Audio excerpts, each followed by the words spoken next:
السلام علیکم life changers. ہمارا آج کا ٹاپک ہے کام یا نام۔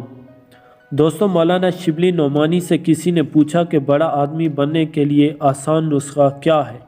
انہوں نے جواب دیا، کسی بڑے آدمی کے اوپر کیچڑ اچھالنا شروع کر دو۔ دوستو، اصل یہ ہے کہ کام کی دو قسمیں ہیں۔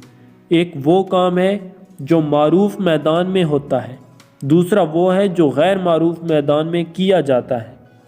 دوستو، معروف میدان میں زور دکھانے والا آدمی فوراً لوگوں کی نظروں کے سامنے آ جاتا ہے۔ اس کے برعکس غیر معروف میدان میں محنت سے آدمی کو نہ شہرت ملتی ہے اور نہ مقبولیت۔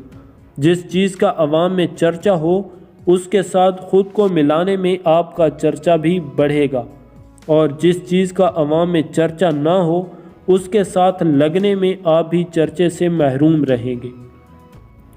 اگر آپ کسی مسلمہ شخصیت کے خلاف بولنے لگیں، کسی مشہور معاملہ کو اپنا نشانہ بنائیں، کسی حکومت سے ٹکراؤ شروع کر دیں، کوئی عالمی عنوان لے کر جلسہ جلوس کی دھوم مچائیں، تو فوراً آپ اخباروں کے صفحے اول میں چھپنے لگیں گے۔ لوگوں کے درمیان آپ پر تبصرے شروع ہو جائیں گے، آپ بہت سے لوگوں کے خیالات کا مرجع بن جائیں گے۔ آپ جلسے کا اعلان کریں گے تو بھیڑ وہاں بھی جمع ہو جائے گی۔ آپ چندے کا مطالبہ کریں گے تو لوگ آپ کو روپیے میں تول دیں گے۔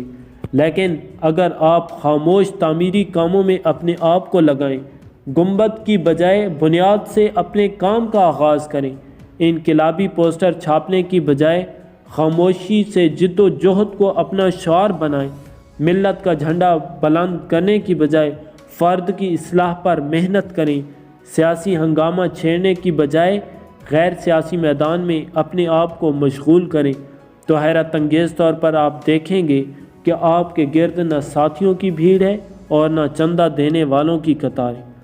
آپ کا نام نہ اخبار کی سرخیوں میں جگہ پا رہا ہے اور نہ پر رونق جلسوں کے ڈائس کی زینت بن رہا ہے، مگر یہی دوسرا کام اصل کام ہے۔ اسی کے ذریعے کسی حقیقی نتیجہ کی امید کی جا سکتی ہے۔ اس کے برعکس پہلا کام کے نام پر استحصال ہے۔ اسی سے شخصی قیادتیں تو ضرور چمکتی ہیں، مگر قوم اور ملت کو اس سے کچھ ملنے والا نہیں۔ ایک اگر کام ہے تو دوسرا صرف نام۔